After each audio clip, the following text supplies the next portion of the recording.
Graphic design defined. The what, how, where, when, and who of graphic design. Welcome to Graphic Design Defined. Over the coming weeks, we'll take you on a stroll through the technicolor world of graphic design. We will cover everything from the visual and psychological art of storytelling, including branding, typography, and logo design, to what to expect from a career as a professional graphic designer. This series of podcasts is brought to you by the Graphic Design Academy of Ireland.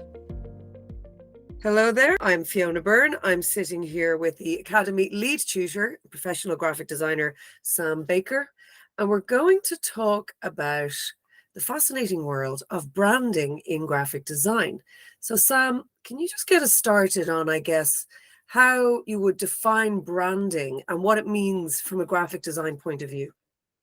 Yeah, branding goes back to obviously ancient times when people used to brand things they owned, if you like. So it goes back to sort of cattle farmers and kind of like days when you used to have minimal things of your own. So you used to brand them, so you used to stamp them, you used to put some sort of element of ownership onto these items or things.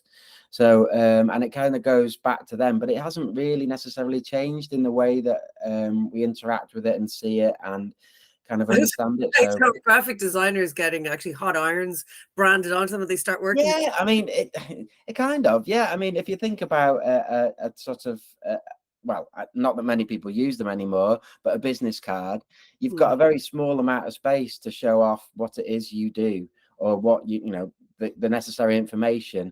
And it's similar to a brand that, in the way that you kind of interact with it. So you need certain aspects on there to be able to understand what that brand does or what it's trying to get you to interact with. Gotcha. So, you can have your name and your stuff on there, but what else are you going to have? Are you going to have, I don't know, a color or a suggestion of what it is you do? So some sort of icon. And yeah, it all goes back to that original sort of stamping of goods, if you like. Interesting. Yeah. So I guess like a business card, for example, your brand is on there. It's so much more though, obviously, than your name and your phone number, right? So what is it that a graphic designer will be looking at to put in to the brand? Where do you start with something like that? Because I know you're trying to represent many levels of what this product, service, or person is. So what would be your approach starting that? It is tricky because if we talk about kind of personal branding, so you're going out into maybe as a freelancer or something like that, and you're going to try and gain work. So you're looking to brand your work or your sketchbook or your portfolio, if you like. And again, obviously your business card and everything that comes off the back of it. You've got to put in there a little bit of you, a little bit of what makes you as a designer. So I think the worst thing a brand can do is not communicate anything about what it is you do or your style or your kind of the way that you create things. So, I mean, I always suggest to students or sort of youngsters that are starting out in the sort of design industry that they make out what it is that it makes them. So I'm quite my personal brand is like a bolt head. And the way that kind of shape, that sort of hexagonal type shape, and then how it splits and stuff. So, and then obviously there's movement in that as well. So I kind of think of it right back at the start as to what am I and what will I help the company or the client do or show or say, and then I kind of put myself in their shoes and say, well, what do we need from a designer? And you kind of look at it from both sides. And like I say, the worst thing you can do is just put your name on there and in a relatively nice font, and it doesn't mean anything, or there's nothing in there that really says what you are. Yeah. So when you sit down with a client and they're saying, right, I want to, let's say they're brand new branding, Yeah. Are you sort of, this is like a lesson in psychology as well, right? Because I guess what you're doing, you're saying, what do you want to express? I mean, so that you're going to choose that certain element of that person, brand, product, whatever, right? Yeah, I think it comes down to shape, and it comes down to how people see a certain shape, like I say about the hexagon and stuff in Yeah. mine. But it also comes down to color, and it comes down to also on the back of all of this, you've got legibility and hierarchy and all the stuff that, the fundamentals of design, as we've spoken about before. But I think the initial stage is what makes that company or that client special, what makes them maybe their USP or their kind of core audience that they're trying to interact with in some way, and then how do we show that with their brand. Right. So what you're looking at then is color for, Yeah. well, many things, right? Color and typography, particularly in this particular case, say creating a logo. So talk to me then about, like, because I know color psychology is a huge thing in many areas of design. So how does that come into play then? Are you kind of looking at, say, the personality or the ethos of, say, a company, and you're going, okay, this feels like an orange. Do you Yeah, know I what I think. mean? Or how do you Yeah, go? I mean, you'll meet different clients at different stages in their development of their brand, if you like, or their company, and some will come in with a preconception of what they want it to look like. I want it really, really sleek and whatever. And it's your job as a designer to kind of not necessarily influence them, but help them along the journey of the understanding behind what a color is and how it is associated with certain types of feelings or certain types of how it's viewed in the world. I mean, you've got obviously you've got on the back of all of this cultural differences as well, and how different cultures view colors is very important. So it depends on where they are in the world or how they're communicating to the clients within the kind of worldwide environment, if you like. So if they're generally Chinese based or something like that, you need to make sure that their color isn't seen as inverted commas death or negative. But also you've got on the flip side the American companies and stuff. You don't want to seem too negative or positive, depending on what your company is. So if you take it right back to funeral directors or something like that, you don't want to be going in there with a bright yellow and a bright orange and a really vibrant. It's quite a solemn, it's calm. You need to create an environment of sort of security, if you like. So there's certain colors you have to use in regards to that.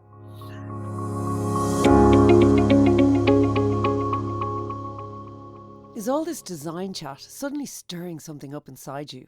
Head over to graphicdesignacademy.ie. You'll get loads of info on courses, flexible study plans, and easy payment plans. That's interesting, isn't it? Because, I mean, for people who are not necessarily educated in the actual kind of forensics of color psychology, all we know is that we just have a feeling, right? So we look at a thing and it either makes us feel comfortable or nervous or excited or amused and it's all that, right, combined in the right way. I mean, it's quite a balancing act, I presume, because then you've got your typography, got your message. I mean, Yeah, I think. approach. I mean, it depends. Like I say, it does depend on your client and their kind of awareness of how these colors are associated within maybe within their kind of business remit, and it kind of, you can go into it as a designer and also kind of explain it to the client, and you kind of say, look, what is your company? What does it do? What do you want it to be seen as doing? And then you kind of influence their color association and their typography off the back of it. So you say, look, okay, so you're a retail type client. You want to be seen as being vibrant or interesting. What colors do you think? And then they give maybe the wrong colors, and you kind of influence them to come back to a more of an orange or a red or a yellow or a green, and it's tonal values within there as well. And then off the back of that, maybe you start influence their sort of typography style or sense. And it is a balancing act, and it is a kind of, it is a conversation, and it needs to be. It can't just be one way. As a designer, you have to listen and absorb the information from the client to then be able to kind of construct something off the back of it that is relative to them. Because otherwise, if you do something which they don't agree with, or they haven't been kind of necessarily educated on, you're going to lose them somewhere along the way, and they're just going to be negative towards the whole kind of background, if you like. And I guess as well, that's another area where a qualified, skilled, experienced graphic designer comes into play, because what they're bringing is a toolbox of all these different insights into how to use various, elements. But you have to have the right conversation, right? You don't just tell people what to do. You have to listen. Yeah, What you yeah, do and as you well are. in Yeah, you are kind of almost, you are educating them, yeah, but you're letting them kind of almost educate themselves. right. Give them the materials, give them the tools, and then almost put them in your shoes and say, look, this is what I'm looking to do. Can Yeah, you see that from where I'm coming from? And I can see that from where you're coming from. And there's kind of like an amalgamation of it all in the middle somewhere, hopefully. like a happy marriage. Yeah, Yeah. that doesn't ever exist, exactly. But I mean, considering as well, 99.9% of any kind of business in 2024 has an online presence, right? I mean, you really don't exist if you don't have a website or something. Yeah. So how do you traverse then that whole sort of cultural differences when it comes to branding for companies that are going to be globally viewed, so you can just log on anywhere in the world, but it might be interpreted differently. I Is this a think it bridge you've depends crossed? on, yeah, it kind of, and yeah, it's very, very tricky, and it is something that you need to be aware of, obviously, because anyone anywhere can, well, generally can access the internet, and they're able to see your brand no matter where they are in the world. Um, you have to be aware of it, but it also kind of depends on. So not all companies necessarily are going to trade in all parts of the True. world. So you need to be aware of where they're trading or where they aren't. But you also need to be kind of aware of the fact that not everyone will. So it depends on the area that they're trading within, as in the location, but also the kind of the product and the service they're offering as well, because certain services and products aren't going to be necessarily viewed by everyone in the same way. It's a very tricky thing Yeah. to traverse between getting it right for everyone or not getting it right for anyone. It's kind of like, you're caught between the catch-22 quite Yeah. often. Yeah, and I like, although it's a global marketplace, within that there's so many sort of enormous sub marketplaces Yes. too. So, I kind of understand that. Yeah. And because it's making me think as well, okay, obviously, if you are designing some sort of branding, right, you're going to have to consider the fact that it's going to go on various different platforms. So besides, like, say, different sizing and the technical end of things, I mean, it feels like that's a minefield as well. I mean, how does a graphic designer approach the idea of, okay, I've created a brand. This is a new company, for example. They're going to have, print, they're going to have digital, they're going to have social media, they're going to have web. Is there a different way of doing things? Have you noticed as well, if you're doing more and more of that now, it's a different Mm. approach to just straightforward designing? Yeah, it's obviously when I started out, the internet was showing my age, but it was relatively new at the time.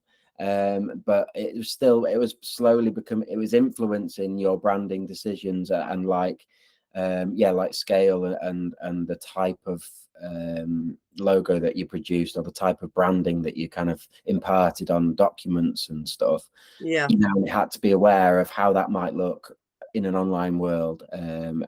So yeah, social platforms and stuff. But I think that the worst thing you can do from a designer's point of view is to be influenced by too many things like that too early on in the process. I always tend to educate students, or sort of new to the industry, sort of people that are coming into the industry as new, they've just qualified or whatever. Yeah. And I'd tell them, look, forget about, try not to be influenced by the external world, because it's just going to affect you in so many different ways. You're not going to be able to make decisions. Sit down with a piece of paper, or your iPad or whatever, and get a pen, or probably a pen, because you don't want to be able to rub things out. It's the worst thing. And you Okay. just start creating a basic single color, but you use the Yeah. negative and positive space within that, and you start creating concepts and ideas off the back of it without being influenced by too much of what's Right. going on around you. And if you have a strong concept and a strong logo and a strong beginning, and that sort of seed at the beginning will always flow through. If you try and start to be influenced by social, by Mhm. website, by printed or billboard, anything like that, you're just going to be unable to make decisions, especially early on in the process. If you are coming to it a brand new brand, Yeah. the worst thing you can do is just be thinking too far along the line, if you like. You have to think about that eventually. Yeah. Yeah. So it does go back to the bare bones, really, of design, which is it all starts with imagination, starts with the artist, the designer, and the person. And but have you ever been in a situation where you've come up with something great and gone, oh, it's not going to work digitally, or it's not going to work? Does that ever really happen? Yeah, sort of. So sometimes you'll create a logo and it works perfectly within 2 dimensions. So a printed or a flat logo on a website, or just a sort of branding element within social, and you think great.